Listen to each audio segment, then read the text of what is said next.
We talk a lot on this show about the future of American democracy and the fight against authoritarianism. So far in 2025, Republicans in Congress have declined to participate in that fight.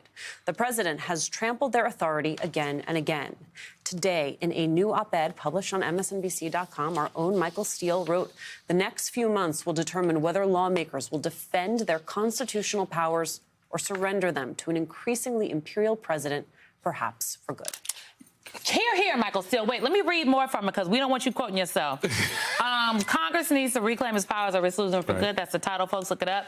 After Trump's first term, the House passed the Protecting Our Democracy Act, designed to accelerate subpoena enforcement, rein in emergency powers, and codify long overdue guardrails. The Senate let it die. A new version sits idle today. Without reform, Congress remains structurally weak and easily bypassed. It has become irrelevant. Ooh. Congress is a co-equal branch of government. You called them out today. Yeah. No, they have made themselves irrelevant because for some reason they think that what they're doing is actually a form of power, and it's not. I mean, but there's a starting place for this. When you go back and 9/11. The world changed dramatically for all of us, but it changed specifically in a very dramatic way for Congress because that was the moment the strength of the presidency was locked in.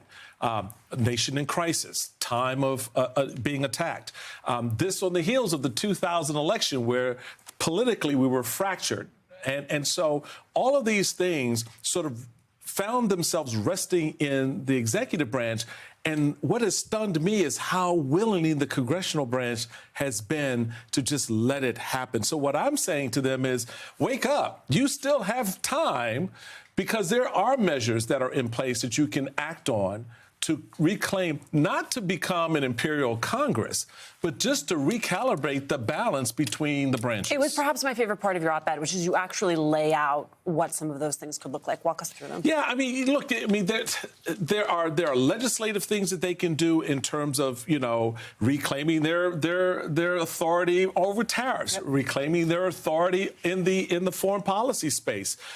What they gave the president was the ability to say, oh, this is a conflict. I want to send in some troops. I'll talk about paying you later. Right.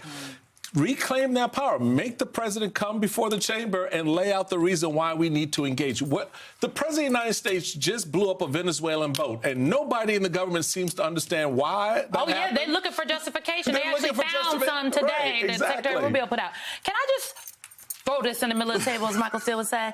Perhaps Congress this is not a Congress, from my perspective, that is acting like Donald Trump is a one-term, is not going to be president in 3.5 years. As well. Yeah.